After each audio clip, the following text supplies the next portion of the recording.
Dearly beloved, we are gathered here today to witness the union of art and business.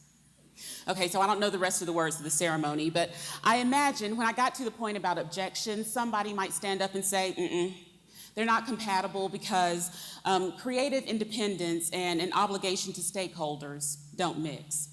Or maybe someone would object and say, it won't work because the bottom line motivation of profit versus making ideas and just exploring ideas are incompatible. I get it. Because when you're an artist who's interested in business and works with businesses, you run the risk of being called a sellout. And when you're a business who works with artists sometimes, you probably run the risk of being called kind of a mamby-pamby, fluffy, what's this have to do with the bottom line kind of business. I don't know. But here's what I really think. I think artists and entrepreneurs or business owners who believe there's a huge disconnect between the two are probably focusing on one another's end products and not their process, focusing on the what and not the how. So to talk about this a little bit, I want to take you through my process of writing a poem and share some conversations I've had with you with various business owners about our process. So let me start and tell you this is how a lot of my poems begin. So fancy. A note on a napkin. But the thing that's significant about it is the fact that I wrote the idea down. Most artists and business owners, entrepreneurs and startup professionals recognize one crucial element. Ideas are currency. And we take the time to capture these ideas, whether it's a napkin or recording the audio on your phone. It's a crucial beginning moment of making something, whether you're making art or making a business, capture the idea. So, you see my first messy drafts. After I have that idea, the next stage is the messy writing. Probably doesn't make much sense to anyone but me, but I can tell you that I very likely wrote this between the hours of 2 and 4 p.m. while sitting in my car parked at some miscellaneous Nashville location. That's my writing time. I show up every day between 2 and 4. It works for me. It's messy, it's kind of silly, but it actually reminds me of a scene that I recently saw at the Entrepreneur Center. A group who were kind of debating and imagining the possibility of a startup looked like this mess of Post-it notes and dry erase boards and flip charts, and one person was lying on the floor with their shoes off, but they were getting the ideas out. That's what's really critical. So after I've gotten my messy draft, the first revision stage is where I start to type. Up until now, everything has been handwritten. The process of typing does something. The mechanics of it make me think about layout and the organization of the poem. At this point, I'm thinking about the literary devices I'm using, and I'm recognizing that this is actually a poem being crafted on the page, not just a collection of words and ideas. Any organization that's been formed has to take some time to think about their structure. Are they a corporation, an S-corp, an LLC? How are they going to manage their personnel issues? How will the office be set up with cubicles or traditional offices? All of those decisions about structure and form heavily influence how you make something, how you're able to make something. Another thing kind of interesting about my drafting process, so you see the beginning of this poem, it's less than 1 page.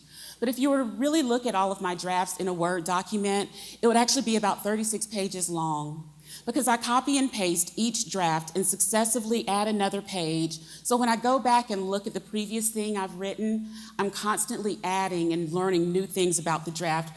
Often in that first page, I'm focused on verbs because I really love verbs. I think they're the engine of poems.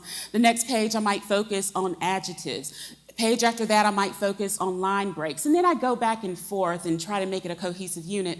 But it's this process that helps me to, number one, make sure I'm being thorough and finding all of the opportunities to truly craft this poem. But also, I think there's this myth that artists live off of inspiration, the muse, and maybe fairy dust, I don't know. And those things are critical, fairy dust included. Inspiration absolutely matters. But if I depended solely on inspiration, my writing would be so inconsistent that I could not make this a profession. Having a process absolutely saves me from myself and those dry spells. This is kind of related to a friend of mine, Amy Atkinson, who has a boutique marketing and PR firm.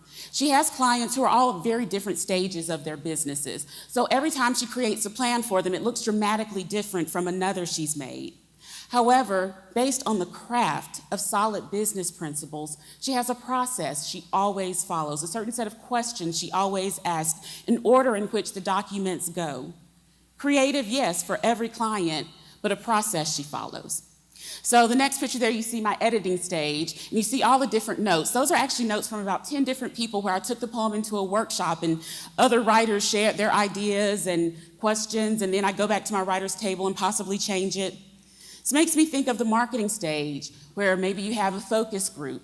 Marcus Whitney, a well-known entrepreneur and a startup expert here in town, talks about marketing as being one of his favorite elements of a business. That process of kind of conversing with clients and customers and figuring out a strategy that works and going back and tweaking it.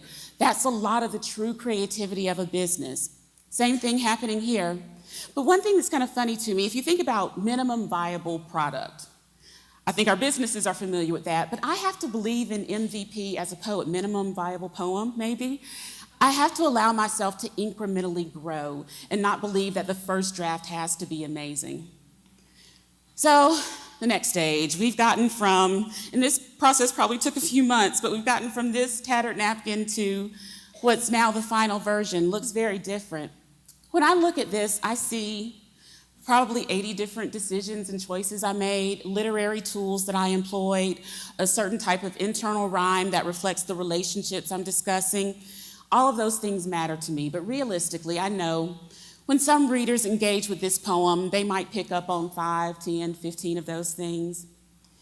There's a part of me that might be a little bothered by that, but when you really think about it, whose responsibility is it to understand everything you are trying to create? Is it a reader's responsibility? D-Design, it's a new company that's coming out with a piece of software for interior design. The people who created this have about 25 major elements that this product does. A good friend of mine is working on this now. When they went into their product testing with consumers, they noticed about 4, but they loved those 4. They said they would have bought the product over and over again for those 4 elements. They were ready to scrap it, thinking that we put all of this into the design and people don't see it, it must not work. Sometimes what you create is not necessarily what other people receive. Okay, so we have artists and businesses. We're seeing some of the connections here. Why is it that we still see them as being so separate? Let's look at this in a slightly different context. So let's look at this in a slightly different context. Here we go. All right. So my husband, when we first started dating, our friends, smiled, said, "Oh, y'all are so cute. Y'all are a great couple. Opposites really attract." I think they said that because I'm very much a pencil, paper, typewriter kind of girl, right? I'm a poet. He is a techie. He is a data strategist. He specializes in business intelligence and data warehousing. That desk with the 3 or 4 screens, that's absolutely him. It would drive me crazy. I change my hair literally 3 or 4 times a week. Next time you see me, it very likely will be curly. That's me. He finds a style of pants or a jacket, and he'll buy them over and over again.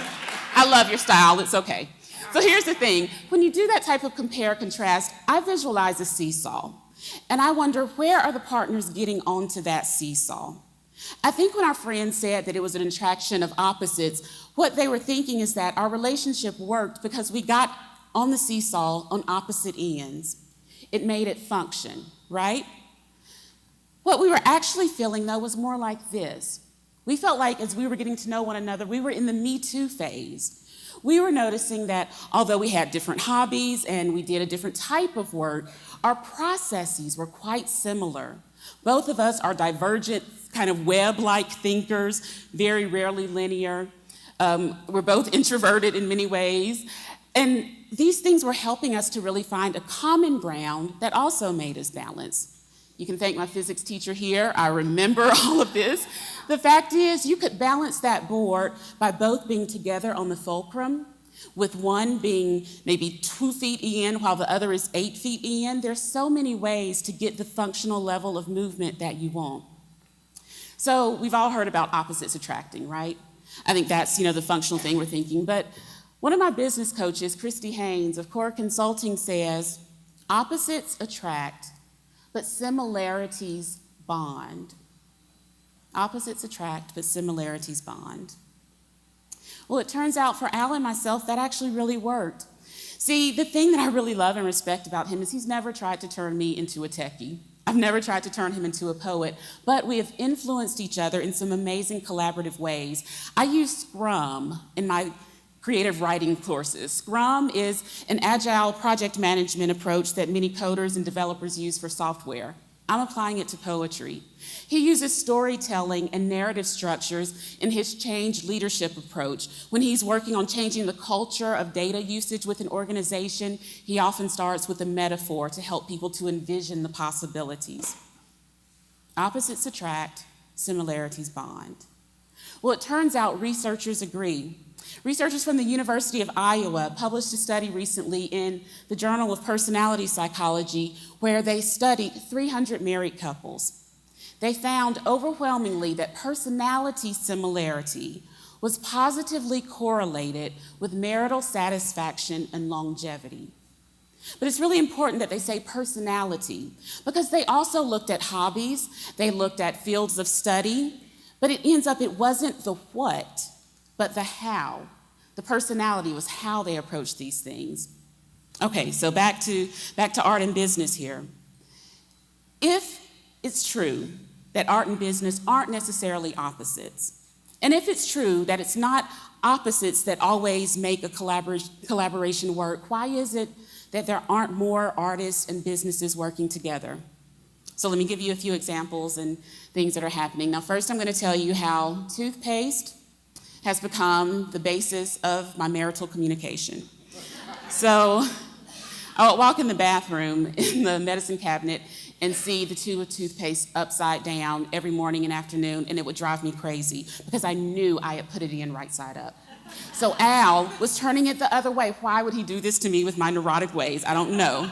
But days and days and days of frustration finally led me to say, Al, why do you put the toothpaste in upside down? So the key here was a type of communication. I didn't do it accusingly. I didn't throw the toothpaste across the aisle. I respected him enough to know that he's an intelligent person, so there must be a good reason he's putting the toothpaste in upside down. Maybe I could learn something from it.